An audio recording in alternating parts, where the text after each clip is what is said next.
ਵਾਹਿਗੁਰੂ ਜੀ ਕਾ ਖਾਲਸਾ ਵਾਹਿਗੁਰੂ ਜੀ ਕੀ ਫਤਿਹ। ਮੈਂ ਤੁਹਾਡੀ ਹੋਸਟ ਨੀਲਮ ਕੌਰ ਤੇ ਮੈਂ ਟੀਵੀ 84 ਦੇ ਸਾਰੇ ਦਰਸ਼ਕਾਂ ਤੇ ਸਰੋਤਿਆਂ ਦਾ ਹਾਰਦਿਕ ਸਵਾਗਤ ਕਰਦੀ ਹਾਂ ਪ੍ਰੋਗਰਾਮ ਸੱਚੋ ਸੱਚ ਵਿੱਚ, ਜਿਹੜੇ ਇਸ ਪ੍ਰੋਗਰਾਮ ਨਾਲ ਦੇਸ਼ਾਂ ਵਿਦੇਸ਼ਾਂ ਤੋਂ ਜੁੜ ਚੁੱਕੇ ਨੇ। ਖਾਲਸਾ ਅਫੇਅਰ ਸੈਂਟਰ ਦੇ ਸੰਚਾਲਕ ਡਾਕਟਰ ਅਮਰਜੀਤ ਸਿੰਘ ਜੀ ਰੋਜ਼ਾਨਾ ਹੀ ਤਰ੍ਹਾਂ ਸਟੂਡੀਓ ਵਿੱਚ ਮੇਰੇ ਨਾਲ ਸ਼ਾਮਲ ਨੇ। ਆਓ ਨਾਲ ਮਿਲ ਕੇ ਅੱਜ ਦੇ ਅਹਿਮ ਇਸ਼ੂਜ਼ ਉੱਪਰ ਉਹਨਾਂ ਤੋਂ ਉਹਨਾਂ ਦਾ ਤਬਸਰਾ ਜਾਣਦੇ ਹਾਂ। ਜੀ ਡਾਕਟਰ ਸਾਹਿਬ ਵਾਹਿਗੁਰੂ ਜੀ ਕਾ ਖਾਲਸਾ ਵਾਹਿਗੁਰੂ ਜੀ ਕੀ ਫਤਿਹ। ਜੀ ਡਾਕਟਰ ਸਾਹਿਬ ਜੀ ਆਇਆਂ ਨੂੰ ਪ੍ਰੋਗਰਾਮ ਸੱਚੋ ਸੱਚ ਵਿੱਚ। ਬਹੁਤ ਮਿਹਰਬਾਨੀ ਜੀ ਡਾਕਟਰ ਸਾਹਿਬ। ਅੱਜ 22 ਮਾਰਚ 2019 ਨੌ ਚੇਤ ਨਾਨਕਸ਼ਾਹੀ ਸੰਮਤ 551 ਦਾ ਦਿਨ ਹੈ ਤੇ ਡਾਕਟਰ ਸਾਹਿਬ ਪ੍ਰੋਗਰਾਮ ਸ਼ੁਰੂ ਕਰਨ ਤੋਂ ਪਹਿਲਾਂ ਅਸੀਂ ਦਰਸ਼ਕਾਂ ਤੇ ਸਰੋਤਿਆਂ ਨੂੰ ਹਮੇਸ਼ਾ ਇਤਨਾ ਦੱਸੀਏ ਵਿਊਅਰਸ, ਜੇ ਤੁਸੀਂ ਹੱਕ ਸੱਚ ਇਨਸਾਫ ਤੇ ਪੈਰਾ ਦਿੰਦਾ ਇੱਕੋ ਇੱਕ ਚੈਨਲ ਟੀਵੀ 84 ਨੂੰ ਦੇਖਣਾ ਚਾਹੁੰਦੇ ਹੋ ਤਾਂ ਤੁਸੀਂ ਦੇਖ ਸਕਦੇ ਹੋ spectrum cable, RCN cable, Bell 5 cable in Canada, roku, Jadoo box, ਸ਼ਾਵਾ, Facebook TV 84 ਦੀ ਐਪ ਰਾਹੀਂ online streaming and IP box ਤੇ ਤੁਸੀਂ TV 84 ਨੂੰ ਦੇਖ ਸਕਦੇ ਹੋ। ਵਿਊਅਰਸ, ਜੇ ਤੁਸੀਂ TV 84 ਨਾਲ ਜਾਂ ਪ੍ਰੋਗਰਾਮ ਸੱਚੋ ਸੱਚ ਨਾਲ Facebook ਰਾਹੀਂ ਜੁੜੇ ਹੋ ਤਾਂ ਇਸ ਨੂੰ ਵੱਧ ਤੋਂ ਵੱਧ ਲਾਈਕ ਕਰੋ ਤੇ ਸ਼ੇਅਰ ਕਰੋ ਅਤੇ ਨਾਲ ਹੀ YouTube ਤੇ ਸਬਸਕ੍ਰਾਈਬ ਵੀ ਕਰੋ। Thank you so much. So keep watching TV 84। ਜੀ ਡਾਕਟਰ ਸਾਹਿਬ, ਪ੍ਰੋਗਰਾਮ ਦੇ ਸ਼ੁਰੂ ਵਿੱਚ ਜਿਸ ਤਰ੍ਹਾਂ ਕਿ ਇਸ ਹਫਤੇ ਦਾ ਅਸੀਂ ਐਂਡ ਵਾਲਾ ਪ੍ਰੋਗਰਾਮ ਕਰਨ ਜਾ ਰਹੇ ਹਾਂ, ਫਰਾਈਡੇ ਦਾ ਦਿਨ ਹੈ। ਅਸੀਂ ਸਾਰੇ ਆਪਣੇ ਦਰਸ਼ਕਾਂ ਨੂੰ ਹੈਪੀ ਵੀਕਐਂਡ ਪਹਿਲਾਂ ਹੀ ਕਹਿ ਦਈਏ, ਖੁਸ਼ ਰਹੋ, ਸੁਖੀ ਵਸੋ ਤੇ ਤੁਹਾਡਾ ਵੀਕਐਂਡ ਬਹੁਤ ਵਧੀਆ ਗੁਜ਼ਰੇ। ਜੀ ਡਾਕਟਰ ਸਾਹਿਬ, ਜੋ ਅੱਜ ਦਾ ਅਹਿਮ ਇਸ਼ੂ ਹੈ ਉਸ ਬਾਰੇ ਅਸੀਂ ਤੁਹਾਡੇ ਵਿਚਾਰ ਜਾਣੇ ਚਾਹਾਂਗੇ। ਜੀ ਡਾਕਟਰ ਸਾਹਿਬ, ਕੀ ਕਹਿਣਾ ਚਾਹੋਗੇ? ਦੇਖੋ, ਬੇਸ਼ੱਕ ਅੱਜ 22 ਮਾਰਚ ਦਾ ਦਿਨ ਹੈ, ਪਰ ਸਾਡੇ ਸਾਊਥ ਏਸ਼ੀਆ ਦੇ ਅਸਮਾਨਾਂ ਦੇ ਉੱਤੇ ਸੂਰਜ ਦੀਆਂ ਕਿਰਨਾਂ ਨੇ 23 ਮਾਰਚ ਦੀ ਸ਼ੁਰੂਆਤ ਕਰ ਦਿੱਤੀ ਹੈ ਜੀ। ਔਰ ਜਿਵੇਂ ਤੁਸੀਂ ਦੱਸਿਆ ਕਿ ਅੱਜ ਲਾਸਟ ਪ੍ਰੋਗਰਾਮ ਹੈ, 23-24 ਮਾਰਚ ਸਾਡੀ ਛੁੱਟੀ ਹੋਣੀ ਹੈ ਵੀਕਐਂਡ ਦੀ ਜੀ। ਸੋ ਜ਼ਾਹਰ ਹੈ ਵੀ ਜਦੋਂ 23 ਮਾਰਚ ਲਫ਼ਜ਼ ਜਾਂ 23 ਮਾਰਚ ਦਾ ਦਿਨ ਹੀ ਆਉਂਦਾ ਹੈ ਤੇ ਦੋ ਬਹੁਤ ਅਹਿਮ ਇਤਿਹਾਸਕ ਵਾਕਿਆ ਬੀਤੀ ਸਦੀ ਦੇ ਜਿਨ੍ਹਾਂ ਨੇ ਸਾਊਥ ਏਸ਼ੀਆ ਦੀ ਕਿਸਮਤ ਨੂੰ ਸ਼ੇਪ ਕੀਤਾ। ਬਿਲਕੁਲ। ਉਹਨਾਂ ਦੇ ਵਿੱਚ ਅਸੀਂ ਪਹਿਲਾਂ ਦੇਖਦੇ ਹਾਂ ਕਿ ਸ਼ਹੀਦ ਭਗਤ ਸਿੰਘ, ਜਿਹੜੇ ਅੱਜ ਵੀ ਦੋਨੋਂ ਪਾਸਿਆਂ ਦੇ ਪੰਜਾਬਾਂ 'ਚ ਔਰ ਕਿਤੇ ਵੀ ਦੁਨੀਆ 'ਚ ਜਿਹੜੀ ਕੋਈ ਰੈਵੋਲੂਸ਼ਨਰੀ ਮੂਵਮੈਂਟ ਹੈ ਉਸ ਦੀ ਇੱਕ ਇੰਸਪੀਰੇਸ਼ਨ ਨੇ। ਔਰ ਇਸ 'ਚ ਕੋਈ ਸ਼ੱਕ ਨਹੀਂ ਹੈ ਕਿ ਭਗਤ ਸਿੰਘ ਇੱਕ ਬੇਖੌਫ, ਨਿਡਰ ਔਰ ਚੈਲੰਜ ਕਰਨ ਵਾਲੇ ਗੱਭਰੂ ਦੇ ਤੌਰ 'ਤੇ ਸਾਡੇ ਪੰਜਾਬ ਦੀਆਂ ਯਾਦਾਂ ਦੇ ਵਿੱਚ ਵਸੇ ਹੋਏ ਨੇ। ਹਰ ਲਹਿਰ ਨੂੰ ਉਹ ਇਨਸਪਾਇਰ ਕਰਦੇ ਨੇ ਆਪਣੀ ਉਸ ਨਿਡਰਤਾ ਦੇ ਨਾਲ ਜੀ। ਔਰ ਉਹਨਾਂ ਦੀ ਸ਼ਹਾਦਤ 23 ਮਾਰਚ 1931 ਨੂੰ ਲਾਹੌਰ ਦੀ ਸੈਂਟਰਲ ਜੇਲ੍ਹ ਦੇ ਵਿੱਚ ਜਿਹੜੀ ਚੋਰੀ ਫਾਂਸੀ ਉਹਨਾਂ ਨੂੰ ਦਿੱਤੀ ਗਈ। ਔਰ ਬਾਅਦ ਦੇ ਵਿੱਚ ਜਦੋਂ ਰੌਲਾ ਪਿਆ ਤਾਂ ਫਿਰ ਉਹਨਾਂ ਦੀਆਂ ਲਾਸ਼ਾਂ ਨੂੰ ਲਿਜਾ ਕੇ ਸਤਲੁਜ ਦੇ ਕੰਢੇ ਫੂਕਣ ਦੀ ਕੋਸ਼ਿਸ਼ ਕੀਤੀ ਗਈ। ਅੱਧ ਸੜੀਆਂ ਲਾਸ਼ਾਂ, ਉਹਨਾਂ ਦਾ ਕੀ ਹੋਇਆ ਕੀ ਨਹੀਂ, ਪਰ ਉਹ ਜਿਹੜੀ ਯਾਦ ਹੈ ਅੱਜ ਵੀ ਹੁਸੈਨੀ ਵਾਲਾ ਦੇ ਉੱਤੇ ਉਹਨਾਂ ਦੀ ਯਾਦ ਦੇ ਵਿੱਚ ਰਾਜਗੁਰੂ, ਸੁਖਦੇਵ, ਭਗਤ ਸਿੰਘ, ਇਹ ਤਿੰਨ। ਪਰ ਭਗਤ ਸਿੰਘ ਖਾਸ ਤੌਰ ਦੇ ਉੱਤੇ ਜਿਹੜੇ ਨੇ ਆਪਣੇ ਤੌਰ ਦੇ ਉੱਤੇ ਉਹਨਾਂ ਦਾ ਇੱਕ ਜਿਹਨੂੰ ਆਈਕੋਨਿਕ ਫਿਗਰ ਅੱਜ ਦੀ ਜ਼ਬਾਨ 'ਚ ਕਹਿੰਦੇ ਨੇ, ਉਹਨਾਂ ਦਾ ਇੰਪੈਕਟ ਹੈ। ਸੋ ਜ਼ਾਹਰ ਹੈ ਅਸੀਂ ਦੂਸਰੇ ਸੈਗਮੈਂਟ ਦੇ ਵਿੱਚ ਅੱਜ ਵੇਰਵੇ ਨਾਲ ਗੱਲਬਾਤ ਕਰਾਂਗੇ ਕਿ ਭਗਤ ਸਿੰਘ ਔਰ ਖਾਸ ਤੌਰ 'ਤੇ ਜਦੋਂ ਉਹਨਾਂ ਦੇ ਉੱਤੇ 1929 ਦੇ ਵਿੱਚ ਨੈਸ਼ਨਲ ਅਸੈਂਬਲੀ ਦਿੱਲੀ 'ਚ ਬੰਬ ਸੁੱਟਣ ਦਾ ਮਾਮਲਾ ਔਰ ਬਾਅਦ 'ਚ ਉਸੇ ਕੇਸ ਨਾਲ ਜੁੜਿਆ ਹੋਇਆ ਸੈਂਡਰਸ ਕਤਲकांड, ਇਹ ਮੁਕੱਦਮਾ ਚੱਲਿਆ ਜੀ। ਤੇ ਉਸ ਦੌਰ ਦੇ ਵਿੱਚ ਗਾਂਧੀ, ਜਿਸ ਨੂੰ ਰਾਸ਼ਟਰ ਪਿਤਾ ਜਾਂ ਬਾਪੂ ਬਣਾਇਆ ਗਿਆ ਇਹਨਾਂ ਵੱਲੋਂ, ਉਹਦਾ ਕੀ ਰੋਲ ਸੀ ਭਗਤ ਸਿੰਘ ਨੂੰ ਫਾਂਸੀ ਦੇ ਤਖਤੇ ਤੱਕ ਲਿਜਾਣ 'ਚ। ਔਰ ਕਾਇਦੇ ਆਜ਼ਮ ਮੁਹੰਮਦ ਅਲੀ ਜਿੰਨਾ, ਜਿਹੜੇ ਕਿ ਉਸ ਵੇਲੇ ਬੰਬਈ ਤੋਂ ਮੈਂਬਰ ਸਨ ਨੈਸ਼ਨਲ ਅਸੈਂਬਲੀ ਦੇ, ਔਰ ਜਦੋਂ ਇੱਕ ਖਾਸ ਬਿੱਲ ਲਿਆਂਦਾ ਗਿਆ ਜਿਹਦੇ ਥੱਲੇ ਇਹ ਉਹਨਾਂ ਨੇ ਪਾਸ ਕਰਵਾਉਣਾ ਸੀ ਕਿ ਜਿਸ ਦੇ ਉੱਤੇ ਮੁਕੱਦਮਾ ਚੱਲਣਾ ਹੈ, ਜੇ ਉਹ ਅਦਾਲਤ ਦੇ ਵਿੱਚ ਮੌਜੂਦ ਨਹੀਂ ਵੀ ਹੁੰਦਾ ਫਿਰ ਵੀ ਟਰਾਇਲ ਚੱਲ ਸਕਦਾ ਹੈ, ਕਿਉਂਕਿ ਭਗਤ ਸਿੰਘ ਔਰ ਉਹਦੇ ਸਾਥੀਆਂ ਨੇ ਲਾਹੌਰ ਜੇਲ੍ਹ ਦੇ ਵਿੱਚ ਜਿਹੜੀ ਆ ਉਹ ਭੁੱਖ ਹੜਤਾਲ ਕੀਤੀ ਹੋਈ ਸੀ ਕਿ ਸਾਡੇ ਨਾਲ ਮਾੜਾ ਸਲੂਕ ਹੋ ਰਿਹਾ। ਔਰ ਕਿਵੇਂ ਕਾਇਦੇ ਆਜ਼ਮ ਮੁਹੰਮਦ ਅਲੀ ਜਿਨ੍ਹਾਂ ਨੇ ਭਗਤ ਸਿੰਘ ਨੂੰ ਡਿਫੈਂਡ ਕੀਤਾ, ਇਹ ਆਪਣੇ ਆਪ ਦਾ ਉਹ ਇਤਿਹਾਸਕ ਵਾਕਿਆ ਹੈ ਜਿਹਨੂੰ ਭਾਰਤ ਦੇ ਜਿਹੜੇ ਹਿਸਟੋਰੀਅਨ ਸੋ ਕਾਲਡ ਔਰ ਉਹਨਾਂ ਦੀਆਂ ਟੈਕਸਟ ਬੁੱਕਸ ਦੇ ਵਿੱਚ ਤੁਸੀਂ ਉਸ ਵੇਰਵੇ ਨੂੰ ਨਹੀਂ ਦੇਖੋਗੇ। ਜੀ ਸੋ ਉਹ ਅਸੀਂ ਦੂਸਰੇ ਸੈਗਮੈਂਟ ਦੇ ਵਿੱਚ ਭਗਤ ਸਿੰਘ ਦੇ ਮਾਮਲੇ 'ਚ ਗਾਂਧੀ ਔਰ ਜਿਨ੍ਹਾਂ ਦੀ ਸਾਹਿਬ ਦੀ ਕੀ ਅਪਰੋਚ ਹੈ ਔਰ ਓਵਰਆਲ ਅੱਜ ਭਗਤ ਸਿੰਘ ਦੀ ਲੈਗੇਸੀ ਵਾਲੇ ਲੋਕ ਕਿਵੇਂ ਉਹਨਾਂ ਨੇ ਪੰਜਾਬ ਦੇ ਵਿੱਚ ਸਿੱਖ ਜਵਾਨੀ ਦਾ ਘਾਣ ਕੀਤਾ ਹੈ ਔਰ ਉਹਨਾਂ ਘਾਣ ਕੀਤੇ ਗਏ ਨੌਜਵਾਨਾਂ ਦੇ ਵਿੱਚ ਸ਼ਹੀਦ ਭਗਤ ਸਿੰਘ ਦਾ ਆਪਣਾ ਕਰੀਬੀ ਰਿਸ਼ਤੇਦਾਰ ਵੀ ਜਿਹੜਾ ਕਿ ਉਸ ਵੇਲੇ ਅੰਬਾਲਾ ਜੱਟਾਂ ਪਿੰਡ ਹੈ ਡਿਸਟ੍ਰਿਕਟ ਹੁਸ਼ਿਆਰਪੁਰ 'ਚ ਕੁਲਜੀਤ ਸਿੰਘ ਟੱਟ ਜਿਹੜਾ ਉਸ ਪਿੰਡ ਦਾ ਸਰਪੰਚ ਸੀ। ਪਰ ਅਸੀਂ ਪਹਿਲਾਂ ਜਿਹੜਾ ਦੂਸਰਾ ਅਹਿਮ ਵਾਕਿਆ ਹੈ ਜਿਹੜਾ ਸਿਰਫ ਬਰੇ ਸਗੀਰ ਸਬ ਕੰਟੀਨੈਂਟ ਦੇ ਮੁਸਲਮਾਨਾਂ ਦੇ ਲਈ ਹੀ ਅਹਿਮ ਦਿਨ ਨਹੀਂ ਹੈ, ਮੈਂ ਸਮਝਦਾ ਹਾਂ ਵੀ ਜਿਸ ਨੇ ਸਾਊਥ ਏਸ਼ੀਆ ਦੀ ਹਿਸਟਰੀ ਨੂੰ ਸ਼ੇਪ ਕੀਤਾ। ਸਾਊਥ ਏਸ਼ੀਆ ਜਿਵੇਂ 23 ਮਾਰਚ 1940 ਨੂੰ ਲਾਹੌਰ ਦੇ ਵਿੱਚ ਜਿੱਥੇ ਅੱਜ ਇਹ ਜਿਹੜਾ ਪਾਕਿਸਤਾਨ ਦੇ ਉਸ ਇਤਿਹਾਸਕ ਦਿਨ ਦੀ ਯਾਦ ਦੇ ਵਿੱਚ ਮੀਨਾਰੇ ਪਾਕਿਸਤਾਨ ਖੜੇ ਜੀ ਔਰ ਜਿਸ ਪਾਰਕ ਦੇ ਵਿੱਚ ਇਹ ਮੀਨਾਰੇ ਪਾਕਿਸਤਾਨ ਹੈ ਉਸ ਦਾ ਨਾਂ ਜਿਹੜਾ ਹੈ ਉਹ ਅਲਾਮਾ ਇਕਬਾਲ ਹੋਰਾਂ ਦੇ ਨਾਂ ਤੇ ਹੈ, ਸ਼ਾਇਦ ਇਕਬਾਲ ਪਾਰਕ ਹੈ ਉਸ ਦਾ ਨਾਂ। ਔਰ ਉਹ ਲਾਹੌਰ ਰੈਜ਼ੋਲੂਸ਼ਨ ਜਾਂ ਲਾਹੌਰ ਡੈਕਲੇਰੇਸ਼ਨ ਜਿਹੜੀ 23 ਮਾਰਚ 1940 ਨੂੰ ਲਾਹੌਰ ਦੇ ਵਿੱਚ ਆਲ ਇੰਡੀਆ ਮੁਸਲਿਮ ਲੀਗ ਦੇ ਸੈਸ਼ਨ ਤੋਂ ਬਾਅਦ ਜਿਹੜੀ ਹੈ ਉਹ ਐਲਾਨੀ ਗਈ, ਜਿਸ ਨੂੰ ਉਸ ਵੇਲੇ ਜਿਹੜੇ ਮਿਸਟਰ ਫਜ਼ਲੁਲ ਹਕ ਜਿਹੜੇ ਕਿ ਬੰਗਾਲ ਜਿਹਦੇ ਚ ਅੱਜ ਦਾ ਬੰਗਲਾਦੇਸ਼ ਔਰ ਵੈਸਟ ਬੰਗਾਲ ਦੋਨੋਂ ਸ਼ਾਮਲ ਨੇ ਜੀ ਉੱਥੇ ਪ੍ਰਾਈਮ ਮਿਨਿਸਟਰ ਸਨ ਕਿਉਂਕਿ ਮੁਸਲਿਮ ਲੀਗ ਦੀ ਹਕੂਮਤ ਸੀ। ਉਹਨਾਂ ਨੇ ਉਹ ਲਾਹੌਰ ਡੈਕਲੇਰੇਸ਼ਨ ਜਿਹੜੀ ਕਿ ਅਲਟੀਮੇਟਲੀ ਪਾਕਿਸਤਾਨ ਦੀ ਕਾਇਮੀ ਦਾ ਬੇਸ ਬਣੀ। ਮੈਂ ਬੇਸ ਇਸ ਲਈ ਕਹਿ ਰਿਹਾ ਕਿਉਂਕਿ ਉਸ ਡੈਕਲੇਰੇਸ਼ਨ 'ਚ ਆਪਣੇ ਆਪ 'ਚ ਪਾਕਿਸਤਾਨ ਦਾ ਲਫ਼ਜ਼ ਨਹੀਂ ਸੀ, ਲੇਕਿਨ ਜ਼ਾਹਰ ਹੈ ਕਿ ਉਹਦੇ 'ਚ ਬੜੀ ਕਲੈਰਿਟੀ ਦੇ ਨਾਲ ਜਿਹੜਾ ਹੈ ਇਸ ਗੱਲ ਦੀ ਜਿਹੜੀ ਜਸਟੀਫਿਕੇਸ਼ਨ ਕੀਤੀ ਗਈ ਸੀ ਕਿ ਕਿਉਂ ਜ਼ਰੂਰੀ ਹੈ ਮੁਸਲਿਮ ਮੈਜੋਰਿਟੀ ਦਾ ਆਪਣਾ ਸੋਵਰਨ ਮੁਲਕ ਹੋਣਾ, ਕਿਉਂਕਿ ਇਸ ਸਾਰੇ ਦੀ ਅਸੀਂ ਗੱਲ ਕਰਾਂਗੇ ਜਿਹਨੂੰ ਅਸੀਂ ਇਸ ਸੈਗਮੈਂਟ ਨੂੰ Genesis and effects Lahore declaration ਦੇ ਕਿਹਾ। ਸੋ ਜੈਨੇਸਿਸ ਬੜਾ ਜ਼ਰੂਰੀ ਹੈ ਕਿ ਉਹ ਕਾਇਦੇ ਆਜ਼ਮ ਜਿਹੜੇ ਕਿ ਕਾਂਗਰਸ ਦੇ ਬੜੇ ਸਤਿਕਾਰਤ ਲੀਡਰ ਸਨ, ਜਿਹੜੇ ਸੱਚੀ ਮੁੱਚੀ ਧਰਮ ਨਿਰਪੱਖ ਸਨ, ਸੈਕੂਲਰ ਔਰ ਬਿਲਕੁਲ ਕਿਸੇ ਕਿਸਮ ਦੇ ਵੀ ਮਜ਼ਹਬੀ ਜਨੂਨ ਤੋਂ ਬਿਲਕੁਲ ਆਜ਼ਾਦ, ਲੇਕਿਨ ਜਿਨ੍ਹਾਂ ਦੇ ਇਮਾਨਦਾਰੀ ਇੰਟੈਗਰਿਟੀ ਜਿਹੜੀ ਹੈ ਉਹ ਉਸ ਉੱਤੇ ਕੋਈ ਡਿਸਕਸ਼ਨ ਹੀ ਨਹੀਂ ਹੋ ਸਕਦੀ, ਹੀ ਵਾਸ ਅਬਵ ਬੋਰਡ। ਉਹ ਕਿਵੇਂ ਇੱਕ ਸੈਕੂਲਰ ਇੰਡੀਪੈਂਡੈਂਟ ਮਾਈਂਡਡ ਔਰ ਜਿਹੜਾ ਉਸ ਪਲੂਰਲ ਸੁਸਾਇਟੀ 'ਚ ਯਕੀਨ ਰੱਖਣ ਵਾਲਾ ਇਨਸਾਨ ਸੀ, ਸਟਾਲਵਾਰਟ ਸੀ, ਉਹ ਕਿਵੇਂ ਇਸ ਸਫ਼ਰ ਤੱਕ ਪਹੁੰਚਿਆ ਕਿ ਉਹਨਾਂ ਨੇ ਕਨਕਲੂਡ ਕਰ ਲਿਆ ਕਿ ਮੁਸਲਮਾਨਾਂ ਦਾ ਅੱਡ ਮੁਲਕ ਬਣੇ ਬਿਨਾ ਜਾਂ ਬਣਾਏ ਬਿਨਾ ਅਸੀਂ ਜਿਹੜਾ ਉਹ ਆਜ਼ਾਦਾਨਾ ਤੌਰ ਤੇ ਨਹੀਂ ਜੀ ਸਕਾਂਗੇ ਔਰ ਹਿੰਦੂ ਮੈਜੋਰਿਟੀ ਜਿਹੜੀ ਅਲਟੀਮੇਟਲੀ ਸਾਨੂੰ ਸਟ੍ਰੈਂਗੂਲੇਟ ਕਰੇਗੀ। ਲੇਕਿਨ ਇਸ ਬਾਰੇ ਸਾਰੀ ਗੱਲ ਕਰਨ ਤੋਂ ਪਹਿਲਾਂ ਅਸੀਂ ਲਾਹੌਰ ਡੈਕਲੇਰੇਸ਼ਨ ਦੀ ਵੀ ਗੱਲ ਕਰਾਂਗੇ। ਅਸੀਂ ਆਪਣੇ ਕੁੱਲ ਦੁਨੀਆ ਭਰ ਦੇ ਵਿੱਚ ਬੈਠੇ ਪਾਕਿਸਤਾਨੀ ਭੈਣਾਂ ਭਰਾਵਾਂ ਨੂੰ ਜਿਹੜੇ ਕਿ ਇਸ ਸੱਚੋ ਸੱਚ ਪ੍ਰੋਗਰਾਮ ਰਾਹੀਂ ਸਾਡੇ ਨਾਲ ਜੁੜੇ ਨੇ ਉਹਨਾਂ ਦਾ ਸਾਨੂੰ ਬਹੁਤ ਹੌਸਲਾ ਵੀ ਹੁੰਦਾ ਹੈ। ਔਰ ਅੱਜ ਸਾਡੇ ਸਟੂਡੀਓ ਦੇ ਵਿੱਚ ਸਲੀਮ ਮਲਕ ਸਾਹਿਬ ਜਿਹੜੇ ਐਕਸਪਰਟ ਨੇ, ਸਾਊਥ ਏਸ਼ੀਅਨ ਅਫੇਅਰਸ ਦੇ ਐਨਾਲਿਸਟ ਨੇ, ਉਹ ਵੀ ਆਏ ਹੋਏ ਨੇ ਔਰ ਜਿਉਂ ਹੀ ਇਹ ਪ੍ਰੋਗਰਾਮ ਖਤਮ ਹੋਏਗਾ 9:30 ਤੋਂ 10:30 ਜਿਹੜਾ 1 ਘੰਟੇ ਦੀ ਪੈਨਲ ਡਿਸਕਸ਼ਨ ਇਸ ਮੁੱਦੇ ਦੇ ਉੱਤੇ, ਖਾਸ ਤੌਰ ਤੇ ਪਾਕਿਸਤਾਨ ਨੈਸ਼ਨਲ ਡੇ ਹੈ ਹੁਣ ਆਫੀਸ਼ੀਅਲੀ 23 ਮਾਰਚ ਦਾ ਦਿਨ ਪਾਕਿਸਤਾਨ ਦੇ ਵਿੱਚ ਛੁੱਟੀ ਹੁੰਦੀ ਹੈ ਔਰ ਅੱਜ ਖਾਸ ਤੌਰ ਤੇ ਮਲੇਸ਼ੀਆ ਦੇ ਇੱਕ ਬੜੇ ਹੀ ਸੈਲੀਬ੍ਰੇਟਡ ਪ੍ਰੈਜ਼ੀਡੈਂਟ, ਪ੍ਰਾਈਮ ਮਿਨਿਸਟਰ ਸ਼ਾਇਦ,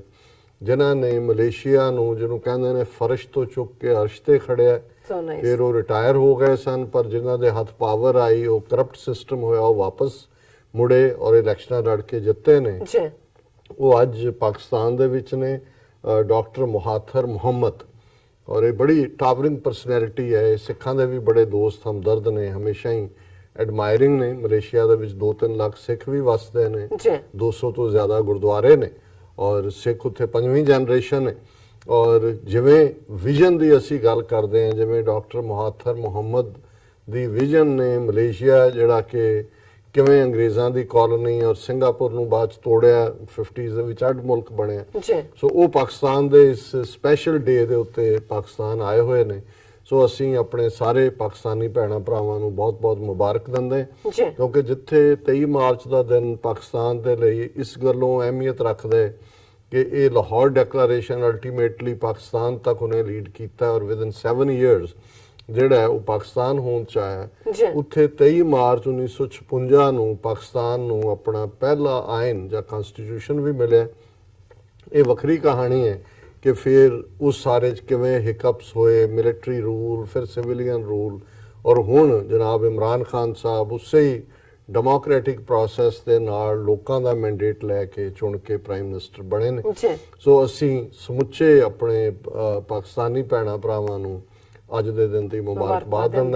ਦਿੰਦੇ। ਔਰ ਕਿਉਂਕਿ ਸਲੀਮ ਸਾਹਿਬ ਨੇ ਆਂਦਿਆਂ ਇਹ ਮੈਨੂੰ ਗ੍ਰੀਨ ਟਾਈ ਵੀ ਜਿਹੜੀ ਆ ਉਹ ਭੇਟ ਕੀਤੀ, ਸੋ ਮੈਂ ਇਸ ਗੱਲ ਨੂੰ ਜ਼ਰੂਰੀ ਸਮਝਿਆ ਕਿ ਮੈਂ ਇਹ ਵੀ ਮੇਰੀ ਜਿਹੜੀ ਹੈ ਹਾਜ਼ਰੀ ਹੈ ਆਪਣੇ ਪਾਕਿਸਤਾਨੀ ਭੈਣਾਂ ਭਰਾਵਾਂ ਦੇ ਨਾਲ। ਜਿੱਥੇ ਜਿੱਥੇ ਵੀ ਪਾਕਿਸਤਾਨੀ ਝੰਡਾ ਝੂਲੇਗਾ ਉੱਥੇ ਮੇਰੀ ਵੀ ਹਾਜ਼ਰੀ ਹੈ ਕਿ ਮੈਂ ਜਿਹੜਾ ਯਕਜ਼ਦੀ ਆਪਣੇ ਪਾਕਿਸਤਾਨੀ ਭੈਣਾਂ ਭਰਾਵਾਂ ਦੇ ਨਾਲ ਇਸ ਦਾ ਇਜ਼ਹਾਰ ਕਰ ਰਿਹਾ। ਜੈਨੇਸਿਸ ਹੁਣ ਜ਼ਾਹਰ ਹੈ ਕਿ ਹਿਸਟਰੀ ਲੰਬੀ ਹੈ, ਬਟ ਸੈਗਮੈਂਟ ਸਾਡਾ ਅੱਧੇ ਘੰਟੇ ਦਾ ਹੁੰਦਾ ਹੈ। ਸੋ ਮੈਂ ਹੁਣ 6000 ਸਾਲ ਇੰਡਸ ਵੈਲੀ ਸਿਵਲਾਈਜੇਸ਼ਨ ਦਾ ਤਾਂ ਨਹੀਂ ਜਾ ਸਕਦਾ, ਮੇਰਾ ਦਿਲ ਉੱਥੋਂ ਹੀ ਕਰਦਾ ਹੁੰਦਾ ਕਰਨ ਨੂੰ। ਲੇਕਿਨ ਜ਼ਾਹਰ ਹੈ ਕਿ ਬ੍ਰਿਟਿਸ਼ ਟੇਕ ਓਵਰ ਤੋਂ ਬਾਅਦ ਇੰਡੀਆ 'ਚ ਜਿਹੜਾ ਮੁਗਲ ਸਾਮਰਾਜ ਦਾ ਅਖੀਰਲਾ ਬਾਦਸ਼ਾਹ ਬਹਾਦਰ ਸ਼ਾਹ ਜ਼ਫਰ 1857 ਦੇ ਗਦਰ ਤੋਂ ਬਾਅਦ ਉਸ ਦਾ ਵੀ ਐਂਡ ਹੁੰਦਾ। ਹਾਲਾਂ ਉਹ ਦਿੱਲੀ 'ਚ ਬੈਠਾ ਗਜ਼ਲਾਂ ਹੀ ਲਿਖਦਾ ਸੀ, ਔਰ ਆਲਰੇਡੀ ਉਸ ਤੋਂ ਪਹਿਲਾਂ ਜਿਹੜਾ 200 ਸਾਲ ਤੋਂ ਅੰਗਰੇਜ਼ਾਂ ਨੇ ਬਹੁਤ ਵੱਡਾ ਹਿੱਸਾ ਮੁਗਲ ਸਾਮਰਾਜ ਦਾ ਔਰ ਈਵਨ ਦੱਖਣ ਦੀਆਂ ਰਿਆਸਤਾਂ ਉਹ ਆਪਣੇ ਕਬਜ਼ੇ 'ਚ ਕਰ ਲਈਆਂ ਸੀ। ਪੰਜਾਬ ਲਾਸਟ ਸੀ ਜਿਹੜਾ 1849 ਦੇ ਵਿੱਚ ਅੰਗਰੇਜ਼ਾਂ ਨੇ 2 ਸਿੱਖ ਅੰਗਰੇਜ਼ ਜੰਗਾਂ ਤੋਂ ਬਾਅਦ ਜਿਹੜਾ ਉਹ ਐਨੈਕਸ ਕੀਤਾ। ਸੋ ਜ਼ਾਹਰ ਹੈ ਪੰਜਾਬ ਨੇ ਲਗਭਗ 97 ਸਾਲ ਜਿਹੜਾ ਉਹ ਬ੍ਰਿਟਿਸ਼ ਜਿਹੜਾ ਗਲਬੇ ਨੂੰ ਦੇ ਵਿੱਚ ਰਿਹਾ। ਹਾਲਾਂਕਿ ਵੱਖਰੀ ਗੱਲ ਹੈ ਕਿ 97 ਸਾਲ 'ਚ ਵੀ ਜਿਹੜੀ ਜੰਗੇ ਆਜ਼ਾਦੀ ਦੇ ਜਿਹੜੇ ਯੋਧੇ ਨੇ ਜਿਨ੍ਹਾਂ 'ਚ ਅੱਜ ਅਸੀਂ ਸ਼ਹੀਦ ਭਗਤ ਸਿੰਘ ਦਾ ਜ਼ਿਕਰ ਵੀ ਕਰ ਰਹੇ ਹਾਂ, ਲੇਕਿਨ ਇਹ ਭਾਈ ਮਹਾਰਾਜ ਸਿੰਘ, ਗਦਰ ਪਾਰਟੀ, ਬੱਬਰ ਅਕਾਲੀ, ਕਰਤਾਰ ਸਿੰਘ ਸਰਾਭਾ ਔਰ ਇਹ ਸਾਰਾ ਪਾਰਟ ਵੀ ਰਿਹਾ ਨਾਲ। ਲੇਕਿਨ ਜਿਹੜਾ ਇਸ ਸਾਰੇ ਪੀਰੀਅਡ ਦੇ ਵਿੱਚ 19ਵੀਂ ਸਦੀ ਦੇ ਦੂਸਰੇ ਹਿੱਸੇ ਦੇ ਵਿੱਚ ਹੀ ਤਬਦੀਲੀ ਸ਼ੁਰੂ ਹੋਈ ਕਿ ਲਗਭਗ 900 ਸਾਲ ਦੀ ਗੁਲਾਮੀ ਤੋਂ ਬਾਅਦ, ਜਦੋਂ ਕਿ ਉਸ ਤੋਂ ਪਹਿਲਾਂ ਦੀ ਹਿੰਦੂ ਸੁਸਾਇਟੀ ਜ਼ਾਤ-ਪਾਤੀ ਸੁਸਾਇਟੀ ਸੀ, ਕੋਈ ਹਿੰਦੂ ਟਰਮ ਜਾਂ ਕੋਈ ਇਸ ਕਿਸਮ ਦਾ ਇੰਡੀਆ ਐਜ਼ ਏ ਕੰਟਰੀ ਵੀ ਕੋਈ ਐਗਜ਼ਿਸਟੈਂਸ ਨਹੀਂ ਸੀ ਜਿਹਨੂੰ ਅੱਜ ਇਹ ਪ੍ਰਾਚੀਨ ਭਾਰਤ ਔਰ ਫਲਾਣਾ ਕਰਨ ਦੀ ਕੋਸ਼ਿਸ਼ ਕਰਦੇ ਨੇ। ਔਰ ਇਹਦੇ 'ਚ ਕੋਈ ਸ਼ੱਕ ਨਹੀਂ ਹੈ ਕਿ ਅੰਗਰੇਜ਼ਾਂ ਨੇ ਇੱਕ ਪਾਸੇ ਜਿੱਥੇ ਮੁਸਲਮਾਨਾਂ ਦਾ ਪ੍ਰਾਈਡ ਤੋੜਨ ਦੀ ਗੱਲ ਕੀਤੀ, ਔਰ ਬਹੁਤ ਵਾਰ ਅਸੀਂ ਦੇਖਦੇ ਹਾਂ ਕਿ ਜਦੋਂ ਕਿੱਥੇ ਕਿਸੇ ਪ੍ਰੋਵਿੰਸ ਦਾ ਜਿਹੜਾ ਮਾਲਕ ਹੁੰਦਾ ਸੀ ਜਾਂ ਨਵਾਬ ਸੀ ਉਹ ਸੂਬੇਦਾਰ ਸੀ, ਤੇ ਇਹਨਾਂ ਨੇ ਸੂਬੇਦਾਰ ਫੌਜ ਦਾ ਹੌਲਦਾਰ ਤੋਂ ਉੱਤੇ ਸੂਬੇਦਾਰ ਰੁਤਬਾ ਰੱਖਿਆ। ਸੋ ਇਸ ਵੀ ਹੋਰ ਬਹੁਤ ਸਾਰੇ ਤਰੀਕਿਆਂ ਦੇ ਨਾਲ। ਲੇਕਿਨ ਦੂਜੇ ਪਾਸੇ ਉਹਨਾਂ ਨੇ ਜਿਹੜਾ ਇਹ ਬ੍ਰਾਹਮਣਵਾਦੀ ਸਿਸਟਮ ਦੇ ਵਿੱਚ ਖਾਸ ਤੌਰ ਤੇ ਬ੍ਰਾਹਮਣਸ ਨੂੰ, ਕਿਉਂਕਿ ਬੰਗਾਲ ਤੋਂ ਗੱਲ ਸ਼ੁਰੂ ਹੋਈ, ਉਹਨਾਂ ਨੂੰ ਐਨਕਰੇਜ ਕੀਤਾ। ਇਸੇ ਤਰ੍ਹਾਂ ਹਿੰਦੀ ਨਾਂ ਦੀ ਕੋਈ ਜ਼ਬਾਨ ਐਗਜ਼ਿਸਟ ਨਹੀਂ ਸੀ ਕਰਦੀ, ਭਾਵੇਂ ਦੇਵਨਾਗਰੀ ਸਕ੍ਰਿਪਟ ਸੀ ਜਿਹੜੀ ਸੰਸਕ੍ਰਿਤ ਜਿਹਦੇ 'ਚ ਲਿਖੀ ਜਾਂਦੀ ਹੈ, ਉਰਦੂ ਜ਼ਬਾਨ ਸੀ। ਲੇਕਿਨ ਇਹਨਾਂ ਨੇ ਕਿਵੇਂ, ਔਰ ਹਿੰਦੀ ਦੇ ਬਹੁਤ ਸਾਰੇ ਡਾਇਲੈਕਟ ਸੀ, ਕੋਈ ਅਵਧੀ ਹੈ, ਕੋਈ ਭੋਜਪੁਰੀ ਹੈ, ਕੋਈ ਮਥਰਾ ਬਿੰਦਰਾਬੰਦੀ ਹੈ, ਕੋਈ ਕਿਸੇ ਹੋਰ ਦੀ ਹੈ, ਕੋਈ ਸਟੈਂਡਰਡ ਲੈਂਗੁਏਜ ਨਹੀਂ ਸੀ। 19th ਸੈਂਚੁਰੀ 'ਚ ਅੰਗਰੇਜ਼ਾਂ ਨੇ ਇਸ ਕਿਸਮ ਦੇ ਪ੍ਰਭਾਵਾਂ ਦੇ ਥੱਲੇ ਹਿੰਦੀ ਨੂੰ ਐਜ਼ ਏ ਜ਼ਬਾਨ ਜਿਹੜਾ ਉਹ ਰੈਕਗਨੀਸ਼ਨ ਦਿੱਤੀ। ਔਰ ਫਿਰ ਜਿਹੜੀ ਹਿੰਦੂਤਵਾ ਜਿਹਨੂੰ ਅੱਜ ਕਿਹਾ ਜਾਂਦਾ, ਲੇਕਿਨ ਇਹਦੀ ਰਿਵਾਈਵਲ ਦੇ ਵਿੱਚ ਅਸੀਂ ਦੇਖਦੇ ਹਾਂ ਕਿ ਕਿਵੇਂ ਬੰਗਾਲ ਉਹਦਾ ਬੇਸ ਬਣਦਾ। ਉਹ ਭਾਵੇਂ ਇਨ ਦਾ ਨੇਮ ਆਫ ਸਪਿਰਿਚੁਅਲਿਟੀ ਰਾਮਕ੍ਰਿਸ਼ਨਾ ਪਰਮਹੰਸ ਜਾਂ ਸਵਾਮੀ ਵਿਵੇਕਾਨੰਦ ਜਿਨ੍ਹਾਂ ਨੇ ਕਲਚਰਲ ਪ੍ਰਾਈਡ ਦੀ ਗੱਲ ਕੀਤੀ, ਬਟ ਪੋਲੀਟੀਕਲੀ ਜਾਂ ਕਲਚਰਲ ਦੇ ਨਾਲ ਉਸ ਨੂੰ ਜੋੜਨ ਲਈ ਫਿਰ ਅਸੀਂ ਦੇਖਦੇ ਹਾਂ ਕਿ ਕਿਵੇਂ ਉਹ ਆਨੰਦ ਮੱਠ ਨਾਂ ਦਾ ਇੱਕ ਨਾਵਲ ਅਪੀਅਰ ਹੁੰਦਾ ਜਿਹੜਾ ਮੁਸਲਮਾਨਾਂ ਨੂੰ, ਈਸਾਈਆਂ ਨੂੰ ਮਲੇਚ ਗਰਦਾਨਦਾ ਹੈ, ਮਾਰੇ ਜਾਣ ਦੇ ਕਾਬਿਲ ਸਮਝਦਾ ਹੈ। ਜੀ ਇਹ ਜਿਹੜਾ ਅੱਜ ਵੰਦੇ ਮਾਤਰਮ ਜਿਹਨੂੰ ਇਹ ਨੈਸ਼ਨਲ ਐਂਥਮ ਬਣਾਉਣਾ ਚਾਹੁੰਦੇ ਨੇ, ਔਰ ਜਦੋਂ ਮੁਸਲਮਾਨਾਂ ਨੂੰ ਜ਼ਲੀਲ ਅੱਜ ਵੀ ਹਿੰਦੁਸਤਾਨ 'ਚ ਕਰਦੇ ਨੇ, ਫੜ ਕੇ ਕਹਿੰਦੇ ਨੇ ਕਹੋ ਵੰਦੇ ਮਾਤਰਮ, ਵੰਦੇ ਮਾਤਰਮ, ਇਹ ਇਨਫੈਕਟ ਉਸੇ ਹੀ ਕਿਤਾਬ ਦਾ ਆਨੰਦ ਮਠ ਨਾਵਲ ਜਿਹੜਾ ਕਿ ਜ਼ਹਿਰੀਲਾ ਸੀ, ਬਿਲਕੁਲ ਨਫ਼ਰਤ ਨਾਲ ਭਰਿਆ ਹੋਇਆ, ਉਹਦੇ ਵਿਚਲਾ ਗੀਤ ਸੀ ਜਿਹੜਾ ਬਾਅਦ 'ਚ ਕਾਂਗਰਸ ਨੇ ਆਪਣਾ ਐਨੂਅਲ ਸੈਸ਼ਨਸ ਦੇ ਵੇਲੇ ਵੀ ਅਡਾਪਟ ਕੀਤਾ। ਹਾਲਾਂਕਿ ਉਹਦੇ ਅਖੀਰਲੇ 2 ਸੈਂਟੈਂਸੇ ਜਿਹੜੇ ਬਿਲਕੁਲ ਐਂਟਾਈ ਇਸਲਾਮਿਕ ਨੇ, ਉਹ ਕਾਂਗਰਸ ਸੈਸ਼ਨ 'ਚ ਨਹੀਂ ਸੀ ਪੜ੍ਹੇ ਜਾਂਦੇ, ਪਰ ਇਹ ਇਨ ਫੁੱਲ ਐਗਜ਼ਿਸਟ ਕਰਦੇ। ਸੋ ਜ਼ਾਹਰ ਹੈ ਫਿਰ ਸੀਨ ਦੇ ਉੱਤੇ ਰਵਿੰਦਰਨਾਥ ਟੈਗੋਰ ਔਰ ਇਹ ਦੂਸਰੇ ਉਭਰੇ ਬਾਈ ਦਾ 20th ਸੈਂਚੁਰੀ ਬਿਗਨਿੰਗ, ਉਹ ਬਾਲ ਗੰਗਾਧਰ ਤਿਲਕ ਹੋਏ, ਗੋਪਾਲ ਕ੍ਰਿਸ਼ਨ ਗੋਖਲੇ ਹੋਏ, ਜਾਂ ਜਿਨ੍ਹਾਂ ਨੂੰ ਫਿਰ 20th ਸੈਂਚੁਰੀ ਬਿਗਨਿੰਗ 'ਚ ਲਾਲ ਬਾਲ ਪਾਲ ਕਹਿੰਦੇ ਸੀ, ਲਾਜਪਤ ਰਾਏ ਪੰਜਾਬ ਦੇ ਵਿੱਚ, ਬਾਲ ਗੰਗਾਧਰ ਤਿਲਕ ਔਰ ਬਿਪਨ ਚੰਦਰ ਪਾਲ ਜਿਹੜਾ ਬੰਗਾਲ ਦੇ ਵਿੱਚ। ਹੁਣ ਗਾਂਧੀ ਜਿਹੜਾ ਉਹ 1516 ਦੇ ਵਿੱਚ ਜਦੋਂ ਫਸਟ ਵਰਲਡ ਵਾਰ ਮੁੱਕਦਾ ਹੈ, ਸ਼ਾਇਦ 19 ਦੇ 18 ਦੇ ਵਿੱਚ ਸੀਨ ਦੇ ਉੱਤੇ ਆਉਂਦਾ, ਲੇਕਿਨ ਇਸ ਪੀਰੀਅਡ 'ਚ ਇਹਨਾਂ ਨੇ ਇੱਕ ਨੈਸ਼ਨਲਿਜ਼ਮ ਦੀ ਗੱਲ ਜਿਹੜੀ ਹੈ ਕਲਚਰਲ ਤੋਂ ਹੌਲੀ ਹੌਲੀ ਪੋਲੀਟੀਕਲ ਵੱਲ ਤੋੜ ਦਿੱਤੀ। ਹੁਣ ਉਸ ਸੀਨ ਦੇ ਉੱਤੇ ਕਾਇਦੇ ਆਜ਼ਮ ਮੁਹੰਮਦ ਅਲੀ ਜਿਨਾ ਜਿਹੜਾ ਗੁਜਰਾਤੀ ਮੂਲ ਦੇ ਸਨ, ਔਰ ਜ਼ਾਹਰ ਹੈ ਉਹਨਾਂ ਦੀ ਐਜੂਕੇਸ਼ਨ ਕਰਾਚੀ 'ਚ ਵੀ ਰਹੇ, ਐਜੂਕੇਸ਼ਨ ਉਹਨਾਂ ਦੀ ਇੰਗਲੈਂਡ ਦੇ ਵਿੱਚ ਉਹਨਾਂ ਨੇ, ਕਿਉਂਕਿ ਸਾਰੇ ਜਿਹੜੇ ਨੇ ਗਾਂਧੀ ਹੋਏ, ਨਹਿਰੂ ਹੋਏ, ਪਟੇਲ ਹੋਏ, ਬਾਰਟ ਲਾਅ ਇੰਗਲੈਂਡ 'ਚੋਂ ਪੜ੍ਹਦੇ ਸੀ। ਔਰ ਜਿਨ੍ਹਾਂ ਜਿਹੜੇ ਨੇ ਉਹ ਆਪਣੇ ਲੋਕਾਂ ਦੀ ਸੇਵਾ ਦੇ ਲਈ, ਜਿਹਦੇ 'ਚ ਸਾਰੇ ਹੀ ਸ਼ਾਮਲ ਸੀ ਉਸ ਵੇਲੇ, ਉਹਨਾਂ ਨੇ ਸਿਆਸਤ 'ਚ ਕਾਂਗਰਸ ਪਾਰਟੀ ਜਿਹੜੀ ਹੈ, ਜਿਹਨੂੰ ਇੱਕ ਅੰਗਰੇਜ਼ ਸਰ ਹਿਊ ਰੋਜ਼ ਨੇ 1897-98 'ਚ ਫਾਊਂਡ ਕੀਤਾ ਸੀ। ਸੋ ਜਿਨ੍ਹਾਂ ਸਾਹਿਬ ਬਹੁਤ ਕਦਾਵਰ ਲੀਡਰ ਸੀ ਔਰ ਬਿਲਕੁਲ ਇੰਡੀਪੈਂਡੈਂਟਲੀ ਉਹਨਾਂ ਦੀ ਸੋਚ, ਔਰ ਉਸ ਪੀਰੀਅਡ ਅਜੇ ਗਾਂਧੀ ਤਾਂ ਬਾਅਦ ਦੇ ਵਿੱਚ ਆਂਦਾ ਉਸ ਸੀਨ ਦੇ ਉੱਤੇ। ਔਰ ਅਸੀਂ ਇਸ ਪੀਰੀਅਡ ਦੇ ਵਿੱਚ ਦੇਖਦੇ ਹਾਂ ਕਿ ਬੇਸ਼ੱਕ ਮੁਸਲਿਮ ਲੀਗ ਉਸ ਤੋਂ ਪਹਿਲਾਂ ਜਿਹੜਾ ਹੈ ਉਹ 20ਵੀਂ ਸਦੀ ਦੀ ਬਿਗਨਿੰਗ 'ਚ ਹੋਣ 'ਚ ਆ ਚੁੱਕੀ ਸੀ, ਪਰ ਕਾਇਦੇ ਆਜ਼ਮ ਉਹਨਾਂ ਨੇ ਆਪਣਾ ਮੁਕਾਮ ਕਾਂਗਰਸ ਦੇ ਵਿੱਚ ਹੀ ਰੱਖਿਆ ਹੋਇਆ ਸੀ। ਪਰ ਉਹ ਕਿਹੜੇ ਸਰਕਮਸਟੈਂਸਿਸ ਬਣੇ ਜਿਹਦੇ 'ਚ ਹੌਲੀ ਹੌਲੀ ਕਾਇਦੇ ਆਜ਼ਮ ਨੇ ਹੀ ਉਸ ਮੁਸਲਿਮ ਲੀਗ ਨੂੰ ਲੀਡ ਕੀਤਾ, ਔਰ ਉਸ ਮੁਸਲਿਮ ਲੀਗ ਨੇ 23 ਮਾਰਚ 1940 ਨੂੰ ਲਾਹੌਰ ਦੇ ਵਿੱਚ ਜਿਹੜੀ ਹੈ ਡਿਕਲੇਰੇਸ਼ਨ ਕੀਤੀ। ਫਿਰ ਸਾਨੂੰ ਇਹ 1917-18 ਤੋਂ ਲੈ ਕੇ 1900 ਐਟਲੀਸਟ 37 ਤੱਕ ਦਾ ਵਾਕਿਆ ਦੇਖਣੇ ਪੈਣਗੇ ਕਿ ਕਿਵੇਂ ਗਾਂਧੀ ਜਿਹੜਾ ਕਿ ਬਾਪੂ ਬਣਾ ਕੇ ਔਰ ਚਰਖਾ ਤੇ ਉਹ ਅਧਨੰਗਾ ਜਿਹਾ ਧੋਤੀ ਜੇ ਬੰਨ ਕੇ ਉੱਥੇ ਲੀਡ ਕਰਨ ਲਈ ਪਹੁੰਚ ਗਿਆ, ਉਹਨਾਂ ਦੇ ਅੰਦਰ ਕਿਵੇਂ ਲੁਕਵਾ ਰਾਮ ਰਾਜ ਦਾ ਜਦੋਂ ਉਹ ਕਹਿੰਦੇ ਸੀ ਤੇ ਹਿੰਦੂ ਰਾਜ ਸੀ, ਔਰ ਜਿਹੜੇ ਟਰੂਲੀ ਸੈਕੂਲਰ ਜਿਨ੍ਹਾਂ ਔਰ ਇਸ ਸੋਚ ਦੇ ਮੁਸਲਮਾਨ ਸੀ, ਉਹ ਬੇਸ਼ੱਕ ਧਰਤੀ ਨੂੰ ਪਿਆਰ ਕਰਦੇ ਸੀ, ਲੇਕਿਨ ਉਹ ਇਹ ਦੇਖ ਰਹੇ ਸੀ ਕਿ ਵੀ ਇਹਨਾਂ ਦੀਆਂ ਇੰਟੈਂਸ਼ਨਸ ਹੋਰ ਨੇ। ਬਿਲਕੁਲ, ਜੇ ਮੈਂ ਸਾਦਾ ਜ਼ਬਾਨ 'ਚ ਕਹਿਣਾ ਹੋਏ ਕਿ ਉਹਨਾਂ ਦੇ ਸੈਕੂਲਰਿਜ਼ਮ ਦੇ ਲਬਾਦੇ ਦੇ ਥੱਲੇ ਬੜਾ ਸ਼ੁੱਧ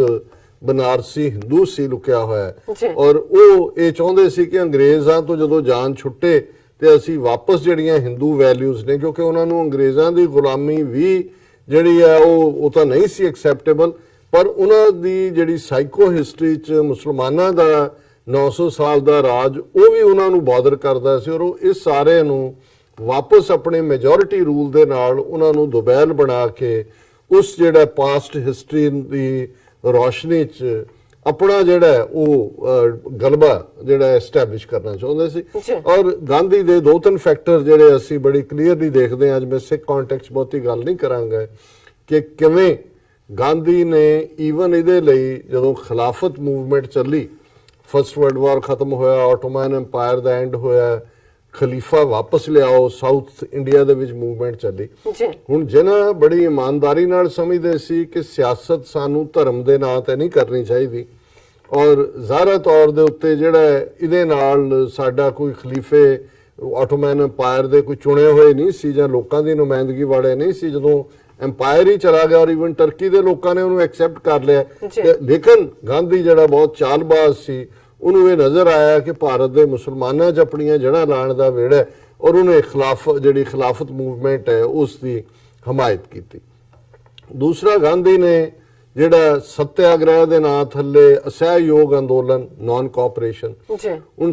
ਜਿਨ੍ਹਾਂ ਦਾ ਮਾਈਂਡਸੈਟ ਪੂਰੀ ਤਰ੍ਹਾਂ ਕਨਸਟੀਟਿਊਸ਼ਨਲਿਸਟ ਦੇ ਤੌਰ ਤੇ ਵੀ ਸੀ, ਇੰਸਟੀਟਿਊਸ਼ਨ 'ਚੋਂ ਯਕੀਨ ਰੱਖਦੇ ਸੀ ਕਿ ਸਾਨੂੰ ਇੰਸਟੀਟਿਊਸ਼ਨ ਨੂੰ ਜਿਹੜੀਆਂ ਬ੍ਰਿਟਿਸ਼ ਨੇ ਇਸਤੇਮਾਲ ਕਰਨਾ ਚਾਹੀਦਾ ਹੈ ਆਪਣੀ ਗੱਲ ਨੂੰ ਅੱਗੇ ਤੋਰਨ ਦੇ ਲਈ। ਬਿਲਕੁਲ। ਔਰ ਉਹਨਾਂ ਨੂੰ ਇਹ ਨਜ਼ਰ ਆਉਂਦਾ ਸੀ ਵੀ ਇਹ ਜਿਹੜੀ ਨਾਨ ਕੋਆਪਰੇਸ਼ਨ ਹੈ ਐਨਾਰਕਿਜ਼ਮ ਨੂੰ ਪੈਦਾ ਕਰੇਗੀ, ਇਹ ਅਫਰਾ ਤਫਰੀ ਔਰ ਲੋਕਾਂ ਦੇ ਨੁਕਸਾਨ ਹੋਏਗਾ, ਜਾਨੀ ਵੀ ਔਰ ਦੂਜੇ ਵੀ। ਇਹ ਸਿੱਧੇ ਤੌਰ ਤੇ ਜਿਹੜੇ ਅਨਪੜ੍ਹ ਕਿਸਮ ਦੇ ਲੋਕ ਨੇ ਇਹਨਾਂ ਨੂੰ ਪੜ੍ਹਾ ਦੇਣਾ ਸਾਮਰਾਜ ਨਾਲ, ਇਹ ਸਿਆਣਪ ਨਹੀਂ। ਜੀ ਲੇਕਿਨ ਅਸੀਂ ਦੇਖਦੇ ਕਿ ਵੀ ਅਲਟੀਮੇਟਲੀ ਔਰ ਅੰਦਰੂਨੀ ਇਹ ਇੱਕ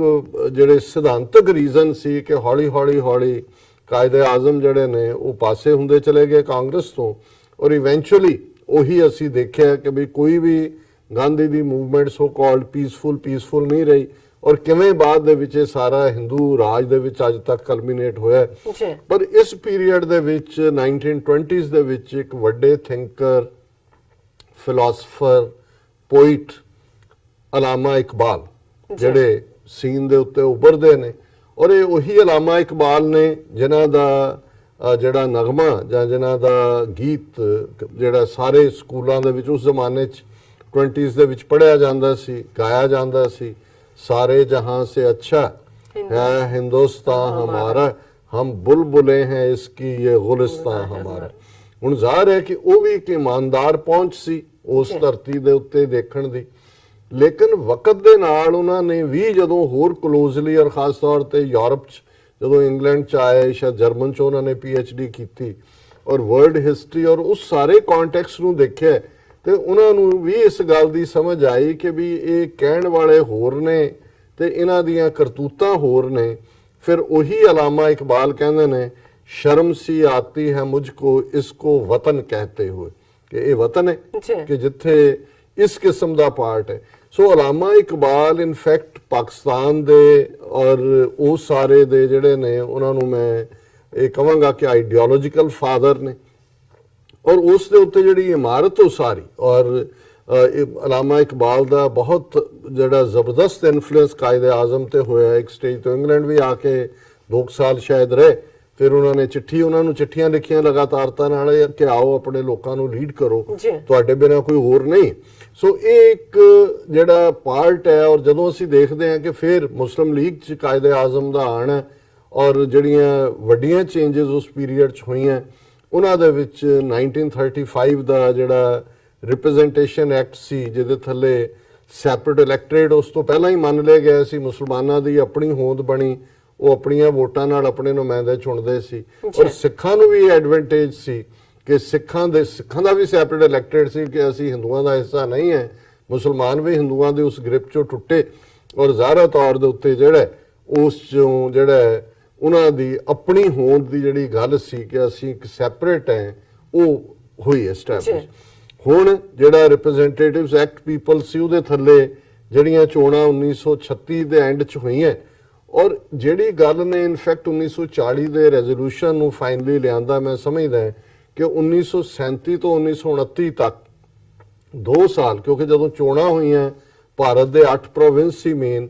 6 ਦੇ ਵਿੱਚ ਜਿਹੜੀ ਹੈ ਉਹ ਕਾਂਗਰਸ ਦੀ ਹਕੂਮਤ ਬਣੀ ਔਰ 2 ਦੇ ਵਿੱਚ, ਇੱਕ 'ਚ ਮੁਸਲਿਮ ਲੀਗ ਦੀ ਬੰਗਾਲ ਦੇ ਵਿੱਚ, ਔਰ ਪੰਜਾਬ ਦੇ ਵਿੱਚ ਉਸ ਵੇਲੇ ਇੱਕ ਯੂਨੀਅਨਿਸਟ ਪਾਰਟੀ ਸੀ ਜਿਹਦੇ ਵਿੱਚ ਜਿਹੜੇ ਫਾਰਮਰ ਵੱਡੇ ਜ਼ਿਮੀਂਦਾਰ ਕਿਸਾਨ ਮੁਸਲਮਾਨ ਵੀ ਔਰ ਅਕਾਲੀ ਦਲ ਕਾਂਗਰਸ ਔਰ ਉਹਦੇ ਜਿਹੜੇ ਪ੍ਰਾਈਮ ਮਿਨਿਸਟਰ ਜਾਂ head of the state sir Sikandar Hayat Khan Tiwana. So ਜ਼ਾਹਰ ਹੈ ਕਿ ਬੰਗਾਲ ਔਰ ਪੰਜਾਬ ਨੂੰ ਛੱਡ ਕੇ ਬਾਕੀ ਕਾਂਗਰਸ ਦੀਆਂ ਹਕੂਮਤਾਂ ਬਣੀਆਂ, ਕਾਂਗਰਸ ਦੀਆਂ ਸਾਰਾ ਯੂਪੀ ਬਿਹਾਰ ਇਹ ਸਾਰੇ ਪ੍ਰੋਵਿੰਸਿਸ। ਹੁਣ ਅੱਜ ਅਸੀਂ ਜਿਸ ਹਿੰਦੂਤਵਾ ਏਜੰਡੇ ਦੀ ਗੱਲ ਕਰ ਰਹੇ ਹਾਂ ਕਿ ਮੋਦੀ ਐਂਡ ਕੰਪਨੀ ਕਰ ਰਿਹਾ,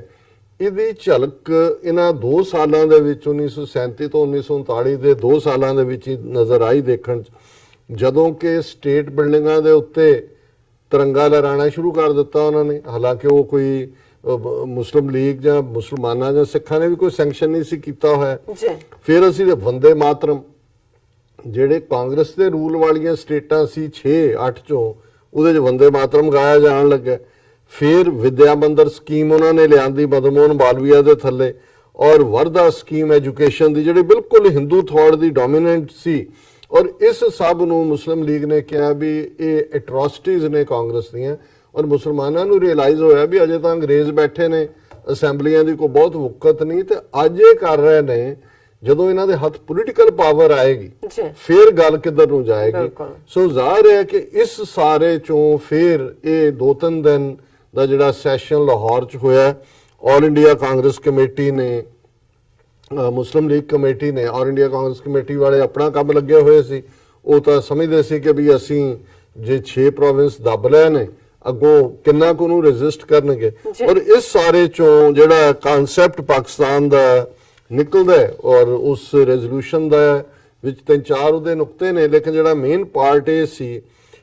that geographically contiguous units are demarcated regions which should be constituted with such territorial readjustments as may be necessary, that areas in which the Muslims are numerically in a majority, as in the north, western and eastern zones of British India, should be grouped to constitute independent states in which the constituent unit should be autonomous and sovereign. ਹੁਣ ਇਹ ਉਹਦਾ just ਸੀ Lahore resolution ਦਾ। ਹਾਲਾਂਕਿ ਇਹਦੇ ਵਿੱਚ ਪਾਕਿਸਤਾਨ ਲਫ਼ਜ਼ ਨਹੀਂ ਹੈ, ਲੇਕਿਨ ਇਹ ਉਸ ਪਾਸੇ ਵੱਲ ਹੀ ਲਿਜਾ ਰਿਹਾ ਰੈਜ਼ੋਲੂਸ਼ਨ ਸੀ ਜਿਹਦੇ ਸੀ ਕਿ ਭਾਈ ਜਿਹੜੀਆਂ ਯੂਨਿਟਸ, ਜਿਹੜੇ ਇਲਾਕੇ ਕੰਟੀਗੂਅਸ ਹੁੰਦੇ ਨਾਲ ਨਾਲ ਲੱਗਦੇ ਨੇ, ਜਿਵੇਂ ਫਰੰਟੀਅਰ ਦੇ ਨਾਲ ਸਿੰਧ ਵੀ ਲੱਗਦਾ ਹੈ, ਉਧਰ ਪੰਜਾਬ ਵੀ ਲੱਗਦਾ ਹੈ, ਜਾਂ ਇਸ ਕਿਸਮ ਦੇ ਲਗਾਤਾਰਤਾ ਜਿਹੜੀ ਹੈ ਉਹਦਾ ਜਿਓਗ੍ਰਾਫਿਕਲੀ ਕੰਟੀਗੂਅਸ ਨਾਲ ਲੱਗਣ ਵਾਲੇ ਯੂਨਿਟਸ ਆਰ ਡਿਮਾਰਕੇਟਡ ਰੀਜਨਸ ਵਿਚ ਸ਼ੁੱਡ ਬੀ ਕਨਸਟੀਟਿਊਟਡ, ਜਿਹਨਾਂ ਨੂੰ ਉਸ ਲਿਹਾਜ਼ ਨਾਲ ਕੰਸਟੀਟਿਊਟ ਕੀਤਾ ਜਾਏ। ਔਰ ਉਹਦੇ ਵਿੱਚ ਜੇ ਥੋੜੀਆਂ ਬਹੁਤ ਟੈਰੀਟੋਰੀਅਲ ਐਡਜਸਟਮੈਂਟਸ ਕੀਤੀਆਂ ਜਾ ਸਕਦੀਆਂ ਨੇ ਤਾਂ ਕੀਤੀਆਂ ਜਾਣ, ਜਿਹਦੇ ਵਿੱਚ ਮੁਸਲਮਾਨਾਂ ਦੀ ਮੈਜੋਰਿਟੀ ਹੋਏ ਨਾਰਥ ਵੈਸਟ ਦੇ ਵਿੱਚ ਔਰ ਈਸਟ ਦੇ ਵਿੱਚ, ਕਿਉਂਕਿ ਬੰਗਾਲ ਜ਼ਾਹਰ ਹੈ ਈਸਟ ਦੇ ਵਿੱਚ, ਆਸਾਮ ਵੀ ਉਦੋਂ ਬੰਗਾਲ ਦਾ ਹਿੱਸਾ ਸੀ।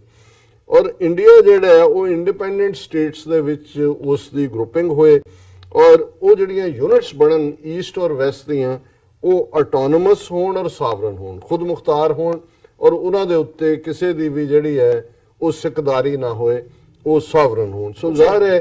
ਕਿ ਜਿਹੜੀ ਸਪਿਰਿਟ ਸੀ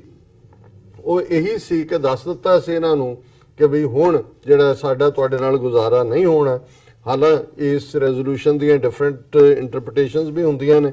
ਪਰ ਮੈਂ ਸਮਝਦਾ ਹਾਂ ਵੀ ਇਹ ਉਹ ਪੀਰੀਅਡ ਸੀ ਜਦੋਂ ਕਿ ਸਿੱਖ ਲੀਡਰਸ਼ਿਪ ਦੇ ਕੋਲ ਵੀ ਮੌਕੇ ਸਨ। ਜਿਵੇਂ ਮੈਂ ਕਿਹਾ ਵੀ ਸੈਪਰੇਟ ਇਲੈਕਟੋਰੇਟ ਵੀ ਸਿੱਖਾਂ ਨੂੰ ਮਿਲਿਆ ਹੋਇਆ ਸੀ, ਸਿੱਖ ਤੀਸਰੀ ਧਿਰ ਵੀ ਸਨ। ਫਿਰ ਇਸ ਪੀਰੀਅਡ 'ਚ 1930 'ਚ ਵੀ ਰਾਊਂਡ ਟੇਬਲ ਕਾਨਫਰੰਸ ਹੋਈ, ਉਹਦੇ 'ਚ ਵੀ ਸਿੱਖ ਨੁਮਾਇੰਦੇ ਸੀ। ਲੰਡਨ ਬਾਅਦ ਦੇ ਵਿੱਚ ਵੀ ਉਹਨਾਂ ਨੂੰ ਜਿਹੜੀ ਹੈ ਓਪਰਚੁਨਿਟੀ ਸੀ, ਪਰ ਕਿਉਂਕਿ ਸਾਡੇ ਕੋਲ ਕਾਇਦੇ ਆਜ਼ਮ ਮੁਹੰਮਦ ਅਲੀ ਜਿਨ੍ਹਾਂ ਦੀ ਵਿਜ਼ਨ ਵਰਗਾ, ਜਿਨ੍ਹਾਂ ਦੇ ਕੋਲ ਜਿਵੇਂ ਅਲਾਮਾ ਇਕਬਾਲ ਨੇ ਚੰਗੇ ਲੀਡਰ ਦੇ ਗੁਣ ਬਿਆਨਦੇ ਆ, ਮਿੱਠ ਬੋਲੜਾ, ਵਿਜ਼ਨ, ਉੱਚੀ ਉਡਾਨ, ਨਾ ਝੁਕਣ ਵਾਲੇ, ਉਹ ਸਾਰੇ ਹੀ ਗੁਣਾਂ ਦੇ ਮਾਲਕ ਸੀ ਕਾਇਦੇ ਆਜ਼ਮ। ਔਰ ਉਹਨਾਂ ਨੇ ਆਪਣੀ ਕੌਮ ਨੂੰ ਉਸ ਸਾਰੀ ਘੁੰਮਣ ਘੇਰੀ ਚੋਂ ਕੱਢ ਕੇ, ਕੱਲੀ ਇਹ ਕਾਂਗਰਸ ਦੇ ਨਾਲ ਹੀ ਲੜਾਈ ਨਹੀਂ ਸੀ, ਗਾਂਧੀ, ਪਟੇਲ, ਨਹਿਰੂ ਨਾਲ, ਅੰਗਰੇਜ਼, ਇਹ ਵੀ ਭੁਲੇਖਾ ਜਦੋਂ ਅਸੀਂ ਆਪਣੇ ਸਕੂਲਾਂ 'ਚ ਜਾਂ ਕਾਲਜਸ 'ਚ ਪੜ੍ਹਦੇ ਰਹੇ, ਇਹੀ ਭੁਲੇਖਾ ਪਾਉਣ ਦੀ ਕੋਸ਼ਿਸ਼ ਕੀਤੀ ਗਈ ਕਿ ਜੀ ਜਿਵੇਂ ਅੰਗਰੇਜ਼ਾਂ ਨੇ ਪਾਕਿਸਤਾਨ ਬਣਾ ਕੇ ਦਿੱਤਾ ਹੋਏ। ਔਰ ਹੁਣ ਇਹ ਗੱਲ ਜ਼ਾਹਰ ਹੈ ਕਿ ਵੀ ਇਹ ਜਿਹੜਾ ਪਾਕਿਸਤਾਨ ਦੀ ਕਾਇਮੀ ਹੈ, ਇਹ ਮੈਂ ਇਸ ਲਈ ਵੀ ਜ਼ਰੂਰੀ ਸਮਝਦਾ ਵੀ ਇੱਕ ਹਿੱਸਾ ਪਾਕਿਸਤਾਨ 'ਚ ਹੈ ਅਜੇ ਵੀ ਜਿਨ੍ਹਾਂ ਨੂੰ ਇਹ ਲੱਗਦਾ ਹੈ ਕਿ ਵੀ ਜੇ ਸਾਂਝਾ ਇੰਡੀਆ ਰਹਿੰਦਾ ਤੇ ਉਹ ਬਿਹਤਰ ਹੋਣਾ ਸੀ। ਉਹ ਦੇਖ ਲੈਣ ਕਿ ਕਿਵੇਂ ਨਾ ਸਿਰਫ ਕਿ ਅਖੰਡ ਭਾਰਤ ਵਾਲਿਆਂ ਨੇ ਕਦੇ ਵੀ, ਜਿਹੜੇ ਹਿੰਦੂਤਵੀ ਆਈਡੀਓਲੋਜੀ ਆ, ਉਹਨਾਂ ਨੇ ਕਦੇ ਪਾਕਿਸਤਾਨ ਨੂੰ ਕਬੂਲਿਆ ਨਹੀਂ ਜ਼ਹਿਨੀ ਤੌਰ ਤੇ। ਔਰ ਜਿਵੇਂ ਜੇ 14 ਫਰਵਰੀ ਦੀਆਂ ਘਟਨਾਵਾਂ ਤੋਂ ਲੈ ਕੇ ਹੁਣ ਤੱਕ ਹੀ ਦੇਖ ਲਿਆ ਜਾਏ ਤੇ ਬਹੁਤ ਸਾਰੇ ਸਾਡੇ ਕਈ ਬੜੇ ਸੁਹਿਰਦ ਵਿਊਅਰ ਵੀ ਇਹ ਲਿਖਣਗੇ ਕਿ ਵੀ ਅਸੀਂ ਤਾਂ ਆਪਸ 'ਚ ਮਿਲਣਾ ਚਾਹੁੰਦੇ, ਇੰਨੀ ਨਫ਼ਰਤ ਕਿਉਂ ਕਰਦੇ ਨੇ ਮੁਸਲਮਾਨਾਂ? ਬਿਲਕੁਲ, ਇੰਨੀ ਨਫ਼ਰਤ ਕਿਉਂ ਕਰਦੇ? ਫਿਰ ਤੁਹਾਨੂੰ 1000 ਸਾਲ ਦੀ ਇਹਨਾਂ ਦੀ ਸਾਈਕੋ ਹਿਸਟਰੀ ਔਰ ਇਹਨਾਂ ਦਾ ਸਿੱਖਾਂ ਨਾਲ ਵਰਤਾਰਾ ਦੇਖ ਲਓ, ਜਿਹੜੇ ਇਹਨਾਂ ਦੇ ਨਾਲ ਖਲੋਤੇ, ਆਪਣਾ ਕੱਖ ਨਹੀਂ ਬਣਾਇਆ, ਔਰ ਸਾਨੂੰ ਇਹਨਾਂ ਨੇ ਕੀ ਬਣਾ ਕੇ ਧਰ ਦਿੱਤਾ 70 ਸਾਲ 'ਚ। ਸੋ ਮੈਂ ਸਮਝਦਾ ਹਾਂ ਵੀ ਕਾਇਦੇ ਆਜ਼ਮ ਇਸ ਗੱਲ ਨੂੰ ਬਹੁਤ ਚੰਗੀ ਤਰ੍ਹਾਂ ਸਮਝ ਗਏ ਸੀ, ਔਰ ਉਹਨਾਂ ਨੇ ਫਿਰ ਜਿਵੇਂ ਆਪਣੀ ਕੌਮ ਦੇ ਕੇਸ ਨੂੰ ਪਲੀਡ ਕੀਤਾ। ਔਰ ਮੈਂ ਸਮਝਦਾ ਵੀ ਬਹੁਤ ਵਾਰ ਅਸੀਂ ਕੁਰਬਾਨੀਆਂ ਦੀ ਗੱਲ ਕਰਦੇ ਹਾਂ, ਜ਼ਾਹਰ ਹੈ ਜਦੋਂ ਕੋਈ ਜੇਲ੍ਹ ਜਾਂਦਾ ਹੈ ਕੋਈ ਮਾਰਿਆ ਜਾਂਦਾ ਉਹ ਕੁਰਬਾਨੀ ਹੈ। ਜੀ ਲੇਕਿਨ ਮੈਂ ਸਮਝਦਾ ਵੀ ਕਾਇਦੇ ਆਜ਼ਮ ਨੇ ਇਹ ਵੀ ਪ੍ਰੂਵ ਕੀਤਾ ਹੈ ਕਿ ਬਿਨਾਂ ਇੱਕ ਦਿਨ ਵੀ ਜੇਲ੍ਹ ਗਿਆ, ਬਿਨਾਂ ਆਪਣੇ ਐਨ suited ਬੂਟਡ well dressed very handsome ਮੈਨ ਜੀ ਗਿਆ ਵੀ ਤੁਸੀਂ ਆਪਣੇ ਲੋਕਾਂ ਨੂੰ ਲਿਬਰੇਸ਼ਨ ਦਿਵਾ ਸਕਦੇ ਹੋ ਕਿ ਇੰਟੈਲੈਕਟ ਜਾਂ ਅਕਲ ਦਾ ਕਿੰਨਾ ਵੱਡਾ ਰੋਲ ਹੁੰਦਾ ਹੈ। ਉਹਨਾਂ ਨੇ ਕੋਈ ਗਾਂਧੀ ਵਾਂਗ ਅਣਚਾਹੀਆਂ ਕੋਈ ਲਹਿਰਾਂ ਨਹੀਂ ਸ਼ੁਰੂ ਕੀਤੀਆਂ ਜਿਨ੍ਹਾਂ 'ਚ ਲੋਕਾਂ ਨੂੰ ਜੇਲ੍ਹਾਂ 'ਚ ਜਾਣਾ ਪਿਆ ਜਾਂ ਮਾਰੇ ਗਏ ਜਾਂ ਜ਼ੁਲਮ ਦਾ ਸ਼ਿਕਾਰ ਹੋਏ। ਸਿੱਖ ਲੀਡਰਾਂ ਵਾਂਗ ਵੀ ਉਹਨਾਂ ਨੇ ਅੱਗੇ ਵੱਧ ਕੇ ਜਿਹੜਾ ਉਹ ਜੇਲ੍ਹਾਂ ਨਹੀਂ ਭਰੀਆਂ ਜਾਂ ਫਾਂਸੀਆਂ ਦੇ ਰੱਸਿਆਂ ਦੇ ਉੱਤੇ ਜਿਹੜਾ ਉਹ ਝੂਲਣ ਦੇ ਲਈ ਨਹੀਂ ਕਿਹਾ, ਲੇਕਿਨ ਉਹਨਾਂ ਨੇ ਆਪਣੀ ਅਕਲ ਦੇ ਨਾਲ ਆਪਣੇ ਲੋਕਾਂ 'ਚ ਪਹਿਲਾਂ ਇਹ ਯਕੀਨ ਕਰਵਾਇਆ ਕਿ ਭਾਈ ਤੁਹਾਡਾ ਇਹਨਾਂ ਦੇ ਨਾਲ ਗੁਜ਼ਾਰਾ ਨਹੀਂ ਹੋਣਾ, ਸਾਨੂੰ ਆਪਣੀ ਆਜ਼ਾਦ ਹਸਤੀ ਕਾਇਮ ਰੱਖਣ ਦੇ ਲਈ ਆਪਣਾ ਆਜ਼ਾਦ ਮੁਲਕ ਚਾਹੀਦਾ ਹੈ। ਫਿਰ ਉਹਨਾਂ ਨੇ ਉਹਨੂੰ ਸਟ੍ਰੈਟੇਜਾਈਜ਼ ਕੀਤਾ ਔਰ ਇਵੈਂਚੁਅਲੀ ਇਹਦੇ 'ਚ ਕੋਈ ਸ਼ੱਕ ਨਹੀਂ ਹੈ ਕਿ 47 ਦੀ ਡਿਵੀਜ਼ਨ ਇੱਕ ਵੱਡਾ ਪਾਗਲਪਨ ਸਾਬਤ ਹੋਇਆ ਦੋਨੋਂ ਪਾਸੇ ਜਿਹੜਾ ਵਹਿਸ਼ੀ ਬਿਹੇਵੀਅਰ ਦੇ ਪੱਖੋਂ। ਲੇਕਿਨ ਇਨ ਦਾ ਐਂਡ ਮੈਂ ਸਮਝਦਾ ਵੀ ਇਹ ਇੱਕ ਵੱਖਰੀ ਡਿਬੇਟ ਰਹੇਗੀ ਹਮੇਸ਼ਾ ਕਿ ਉਹਦੇ 'ਚ ਅੰਗਰੇਜ਼ਾਂ ਦਾ ਕੀ ਮਾੜਾ ਰੋਲ ਹੈ ਔਰ ਕਿਵੇਂ ਇਸ ਸਾਰੇ ਨੂੰ ਕਿਹਨਾਂ ਤਾਕਤਾਂ ਨੇ ਕੀਤਾ। ਪਰ ਇੱਕ ਗੱਲ ਜ਼ਰੂਰ ਹੈ ਕਿ ਭਾਰਤ ਨਾਂ ਦਾ ਮੁਲਕ ਇਹਨਾਂ ਦੇ ਕਾਂਗਰਸ ਵਾਲਿਆਂ ਕੋਲ ਜਿਹੜਾ ਅੱਜ ਹਿੰਦੂਤਵੀਆਂ ਕੋਲ ਹੈ, ਹਿੰਦੂਆਂ ਦਾ ਮੁਲਕ ਬਣ ਗਿਆ। ਮੁਸਲਮਾਨਾਂ ਦੇ ਲਈ ਘੱਟੋ ਘੱਟ 220 ਮਿਲੀਅਨ ਮੁਸਲਮਾਨ ਅੱਜ ਆਪਣੇ ਇੱਕ ਖਿੱਤੇ ਦੇ ਵਿੱਚ ਆਜ਼ਾਦ ਵਸਦੇ ਨੇ, ਨਿਊਕਲੀਅਰ ਪਾਵਰ ਹੈ ਔਰ ਉਹ ਹਿੰਮਤ ਰੱਖਦੇ ਨੇ ਜਿਵੇਂ ਇਹ ਸਾਰੇ ਪਿਛਲੇ ਪੁਲਵਾਮਾ ਤੋਂ ਪੋਸਟ ਪੁਲਵਾਮਾ ਡਿਵੈਲਪਮੈਂਟਸ ਨੇ ਦੱਸਿਆ। ਤੇ ਸਾਡੀ ਲੀਡਰਸ਼ਿਪ ਜਿਹਦੇ 'ਚ ਅਸੀਂ 80% ਕੁਰਬਾਨੀਆਂ ਦੀ ਕਹਾਣੀ ਸੁਣਾਉਂਦੇ ਕਿ ਅੰਗਰੇਜ਼ਾਂ ਤੋਂ ਲਿਬਰੇਟ ਕਰਾਉਣ ਲਈ ਕਿੰਨੇ ਫਾਂਸੀ ਤੇ ਚੜ੍ਹੇ, ਕਿੰਨੇ ਜੇਲ੍ਹਾਂ 'ਚ ਗਏ, ਕਿੰਨਿਆਂ ਨੇ ਕੀ ਕੀਤਾ। ਪਰ ਜਿਵੇਂ ਉਹ ਪਿਆਰਾ ਸਿੰਘ ਨਿਰਛਲ ਪੰਜਾਬੀ ਸ਼ਾਇਰ ਨੇ ਇੱਕ ਵਾਰੀ ਇਹ ਕਿਹਾ ਸੀ ਕਿ ਬਾਜ਼ੀ ਲੈ ਗਏ ਭਾਨੇ ਸ਼ਾਹ ਹੋਰੀ, ਅਸੀਂ ਧੌਣ ਭਰਾਉਣ ਦੇ ਯਾਰ ਹੀ ਰਹੇ। ਉਹਦੇ ਨਾਲ ਤਾਂ ਗੱਲ ਨਹੀਂ ਬਣਦੀ ਔਰ ਅਸੀਂ ਉਸ ਮੌਕੇ ਨੂੰ ਗਵਾਇਆ। ਨਤੀਜੇ ਦੇ ਤੌਰ ਤੇ ਪਿਛਲੇ ਲਗਭਗ 72 ਸਾਲ ਤੋਂ ਅਸੀਂ ਭਾਰਤੀ ਸਟੇਟ ਦੇ ਜ਼ੁਲਮਾਂ ਦਾ ਸ਼ਿਕਾਰ ਹੈ ਔਰ ਇਹ ਸ਼ੇਰ ਬਦੋਬਦੀ ਜਿਹੜਾ ਹੈ ਉਹ ਜ਼ਬਾਨ ਤੇ ਆਂਦਾ ਹੈ ਕਿ वो वक्त भी देखा तारीख की घड़ियों ने जब लम्हों ने खता की ਸਦੀਆਂ ਨੇ ਸਜ਼ਾ ਪਾਈ। ਸਾਡੇ ਪਾਕਿਸਤਾਨੀ ਭੈਣਾਂ ਭਰਾਵਾਂ ਨੂੰ ਇਹ ਨੈਸ਼ਨਲ ਡੇ ਬਹੁਤ ਮੁਬਾਰਕ ਜੀ। ਡਾਕਟਰ ਸਾਹਿਬ, ਪਾਕਿਸਤਾਨ ਦੇ ਨੈਸ਼ਨਲ ਡੇ ਤੇ ਤੁਸੀਂ ਆਪਣੇ ਵਿਚਾਰ ਦਿੱਤੇ ਨੇ, ਤੁਹਾਡਾ ਬਹੁਤ ਸ਼ੁਕਰੀਆ। ਅਸੀਂ ਮੁਬਾਰਕਬਾਦ ਦਿੰਦੇ ਹਾਂ ਸਾਰੇ ਪਾਕਿਸਤਾਨੀ ਵੀਰ ਭੈਣਾਂ ਨੂੰ। ਇੱਥੇ ਲੈਣੇ ਆ ਬ੍ਰੇਕ ਤੋਂ ਪਹਿਲਾਂ ਅਸੀਂ ਦਰਸ਼ਕਾਂ ਤੇ ਸਰੋਤਿਆਂ ਨੂੰ ਅਪੀਲ ਤੇ ਬੇਨਤੀ ਕਰਦੇ ਹਾਂ। ਵਿਊਅਰਸ, ਜਿਸ ਤਰ੍ਹਾਂ ਕਿ ਤੁਸੀਂ ਜਾਣਦੇ ਹੋ ਕਿ ਟੀਵੀ 84 ਇੱਕ ਪੰਥਕ ਚੈਨਲ ਹੈ। ਟੀਵੀ 84 ਸਿੱਖਾਂ, ਕਸ਼ਮੀਰੀਆਂ ਤੇ ਭਾਰਤ ਦੀਆਂ ਨਾਰਥ ਈਸਟ ਸਟੇਟਾਂ ਦੇ ਲੋਕਾਂ ਦੇ ਸਵੈਨੇ ਦੇ ਹੱਕਾਂ ਦਾ ਹਾਮੀ ਹੈ। ਅਸੀਂ ਚਾਹਾਂਗੇ ਕਿ ਤੁਸੀਂ ਟੀਵੀ 84 ਦੀ ਚੜ੍ਹਦੀ ਕਲਾ ਲਈ ਵੱਧ ਤੋਂ ਵੱਧ ਡੋਨੇਟ ਕਰੋ। ਡੋਨੇਟ ਕਰਨ ਲਈ ਸਾਡੀ ਵੈਬਸਾਈਟ tv84.tv ਤੇ ਜਾ ਕੇ ਪੇਪਲ ਦੀ ਵਰਤੋਂ ਕਰਕੇ ਵਨ ਟਾਈਮ ਡੋਨੇਟ ਕਰ ਸਕਦੇ ਹੋ, ਮੰਥਲੀ ਡੋਨੇਟ ਵੀ ਕਰ ਸਕਦੇ ਹੋ। ਤੁਸੀਂ ਟੀਵੀ 84 ਦੇ ਨਾਮ ਤੇ ਚੈੱਕ ਬਣਾ ਕੇ ਸਾਨੂੰ ਮੇਲ ਵੀ ਕਰ ਸਕਦੇ ਹੋ। ਸਾਡੇ ਇਸ ਪਤੇ ਤੇ 36-01 37th ਐਵਨਿਊ ਲੌਂਗ ਆਈਲੈਂਡ ਸਿਟੀ, ਨਿਊਯਾਰਕ 11101 USA, ਜਾਂ ਫਿਰ ਤੁਸੀਂ ਸਾਨੂੰ ਫੋਨ ਰਾਹੀਂ ਵੀ ਸੰਪਰਕ ਕਰ ਸਕਦੇ ਹੋ ਸਾਡੇ ਫੋਨ ਨੰਬਰ ਤੇ 5164060694। Thank you so much viewers. ਵਿਚਾਰਾਂ ਦਾ ਸਿਲਸਿਲਾ ਇਸ ਤਰ੍ਹਾਂ ਚੱਲਦਾ ਰਹੇਗਾ। ਮਿਲਦੇ ਹਾਂ ਛੋਟੇ ਜਿਹੇ ਬ੍ਰੇਕ ਤੋਂ ਬਾਅਦ।